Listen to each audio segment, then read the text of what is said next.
যদিও আমি সনাতন ধর্মীয়, তবে আমি প্রত্যেক ধর্মকে রেসপেক্ট করি। তাই তোমরা আমার আজকের এই কাজটা নিয়ে কেউ ভুল ধরিও না, কারণ আজকে আমি বানাতে চলেছি একটা কাবা ঘর। ইসলাম ধর্মীয় মতে কাবাকে সবচেয়ে পবিত্র স্থান হিসেবে ধরা হয়, আর এই পবিত্র স্থানটাকে আমি ক্লে দিয়ে বানানোর চেষ্টা করছি।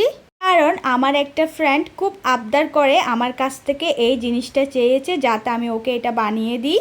তো প্রথমে দেখেই নিয়েছো আমি একটা বক্সের মাধ্যমে এটা বানিয়ে নিয়েছি, আর ক্লেগুলো পরপর আমি কিভাবে করেছি সেটা তোমরা দেখলেই বুঝতে পারবা। এটাকে অনেক বেশি গ্লসি আর সুন্দর লাগার জন্য এখানে আমি গ্লিটারও ইউজ করেছি, গোল্ডেন কালার গ্লিটার।